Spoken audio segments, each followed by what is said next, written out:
Cenjene dame, dragi gospodje, ljubitelice in ljubitelji prve lige Telemach, prisrčen pozdrav v družbi Sportkluba, prisrčen pozdrav z Fazanerije, kjer bomo pospremili še zadnjo nedeljsko tekmo 23. kroga v slovenskem državnem prvenstvu. Mura gosti Radomljane, zelo pomembna tekma za ene in za druge. Podaja Skota, proti bližnji vratnici je poletela žoga, domači so se ubranili. In zdaj že razmišljajo o protinapadu. Julien Lamy je tisti, ki bi si ga v tej situaciji zagotovo Žlogar želel priposesti in to se je tudi zgodilo. Lamy s krasno diagonalo na Trontlja. Čak še je prepustil podajo do strela Maroša. To je bila zdaj krasna akcija, super protinapad in dočakali smo Ševelj. Finta, Ševelj z diagonalo na Kodermana, kjer se je odprlo ogromno prostora. Koderman, dobra podaja, to je priložnost in strel Kukovca z glavo mimo gola. Ševelj, visoka podaja, Krus prenizek. Zelo nevarno je tu igral Trontelj, zadev Davidoviča, vsaj tako se je zdelo v glavo, upajmo. Tu mislim, da rešitve ne bo, kajti Bubek je že sprejel odločitev in Trontelj je izključen.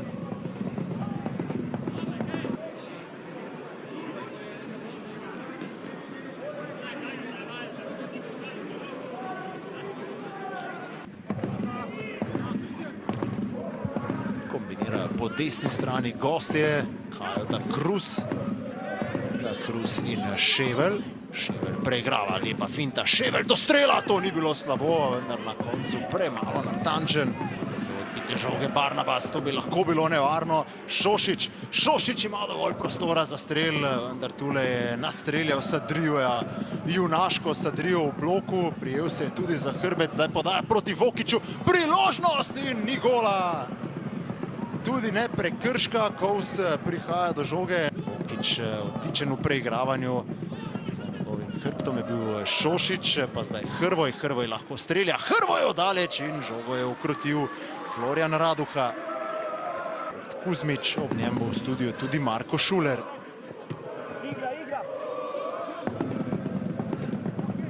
Zdaj nevaren napad Radomljanov, napad, ki obeta. Na koncu podaja Skota, ki jo je priigral Krolo. Vrnil bo igro Lamy, na desni strani je izkušeni Žiga Kovs. Kovs proti Maroši. Maroša je prišel do žoge, to je lahko nevarno. Maroša do strela, vendar nenatančen Maroša, ki bi tu lahko tudi podal.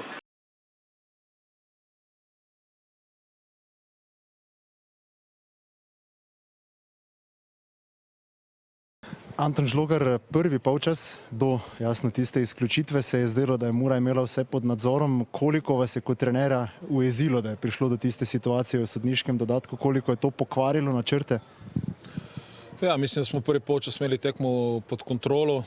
Praktično mislim, so Radomlje imeli eno izrazito priložnost po predložku strani, ko je Kukovec zgrešil z glavo. Mi smo imeli kar nekaj dobrih situacij, bil sem zadovoljen z igro v prvem polčasu in sigurno potem ta prejet rdeč karton je spremenil potek dogajanja na igrišču. Nekoliko bolj smo se morali zapreti, strniti vrste.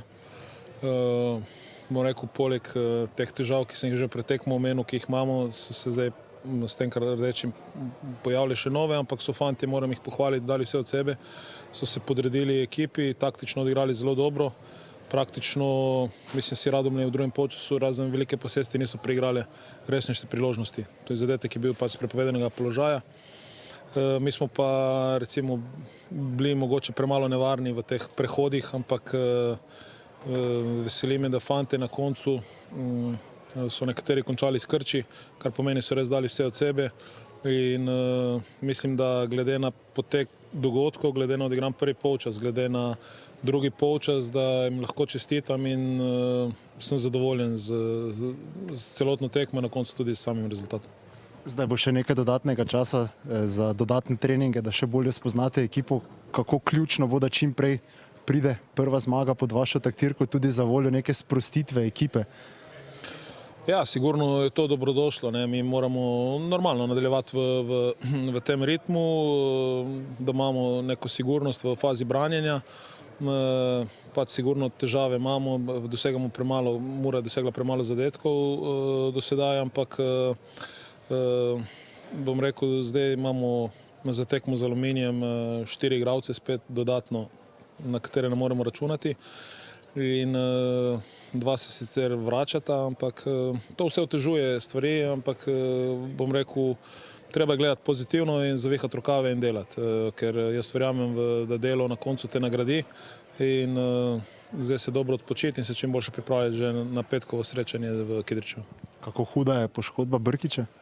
Ne, mislim, da pač koleno mu je nateklo, zdaj bo šel na magnetno resonanco in bomo videli potem za naprej, kako je. Oliver Bogatinov, prišli ste do točke. Najverjetneje bi si želeli vse 3, ne glede na to, da ste drugi polčas igrali z igralcem več. Kako ste sicer zadovoljni z disciplino v obrambi, pa s kreativnostjo v napadu?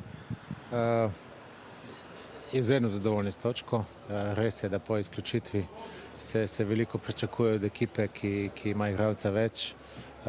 Ja, mi ta drugi polčas smo krenili z željo po golu, ampak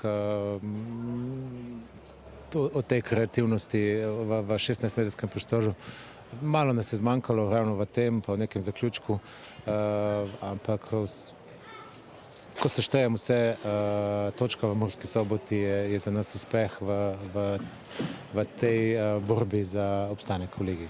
Kaj postoriti, da bo več podobnih uigranih akcij, kot je bila tista ob razveljavljenem zadetku, ko se je odprlo veliko prostora? To so detajli, ponovadi detajli odločajo tekmo. Tudi eden izmed detajlov je bil priložnost Ninota v prvem polčasu. To so priložnosti, ki v večini primerov napadalci zabijajo. Ninotu žal ni uspelo. Tu smo ga zabili, zopet ta malenkost odločala.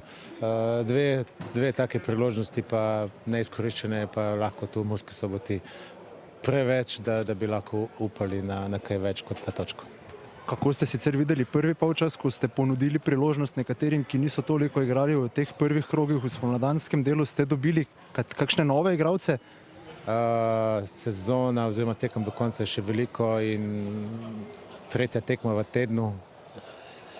Željo po osvežitvi ekipe smo naredili par rotacij in mislim, da so fantje opravičili to zaupanje, kar mene osebno veseli, ker do konca prvenstva bo vsak igralec zelo pomemben v tem našem mozaiku. Oliver, najlepša hvala in srečno. Hvala tudi vam. Armin Kurtović, težka tekma z novim trenerjem. V prvem polčasu se je zdelo, da je nekaj tiste dodatne nove energije, ki jo tudi ta menjava prinese, ampak potem vas je presekala izključitev. Kako je tisto vplivalo na drugi polčas? Ja, jaz tudi mislim, da smo imeli tekmo čisto pod nekim svojim nadzorom. Držali smo žogo, njim praktično nič pustili, edino, kogar se spomnim, ena situacija z glavo, ki so jo imeli, drugače mi smo si ustvarjali tudi neke šanse. Pa ja, rdeč karton v najslabšem možnem času, v 45 minuti, in to pol tudi je privedlo do tega, da pač smo se tudi drugi polčas toliko branili, ampak na srečo na koncu zdržali.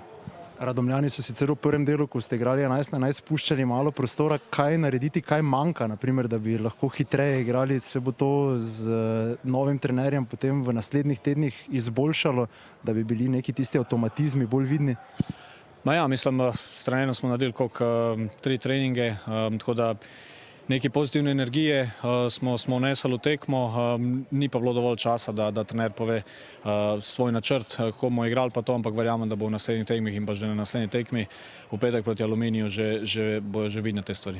Vid Koderman, v napadu danes ste prikazali kar nekaj dobrih potez, to vas z vašega vidika zagotovo veseli, da se forma vas dviguje. Kaj pa je ekipi manjkalo, da bi na koncu igrali ste polčas z igralcem več prišli do 3 točk? Ja, definitivno. Mislim, da smo si z ekipo ustvarili dosti priložnosti. Mislim, tudi v prvem polčasu, kadar je bilo enako število igralcev, smo imeli nekaj konkretnih priložnosti, ampak mislim, da nam je danes zmanjkalo tisti zaključek na gol, zadetek, ne vem, želja po golu. Ja, morda tudi kanček sreče ali pa kaj podobnega.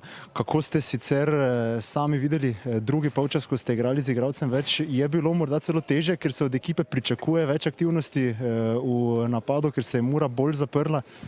Ja, Mura se je bolj zaprla, ampak mislim, da smo prvih 25 minut imeli dober ritem, tudi z igralcem več, na to pa smo prehitro začeli devijati, se mi zdi, in na to je bila igra, kot da nimamo igralca več, ampak smo tekali gor in dol po igrišču. Vaša forma, vaše stanje zdaj v tem novem okolju, ko se zdi, da boste dobivali ogromno priložnosti, kako se vam zdi, da se dviguje forma? Pa seveda, mislim, zadovoljen sem, da končno dobivam konstantno minutažo in mislim, da se mi tudi iz igre v igro vidi in mislim, danes sem z mojo igro v napadu zadovoljen.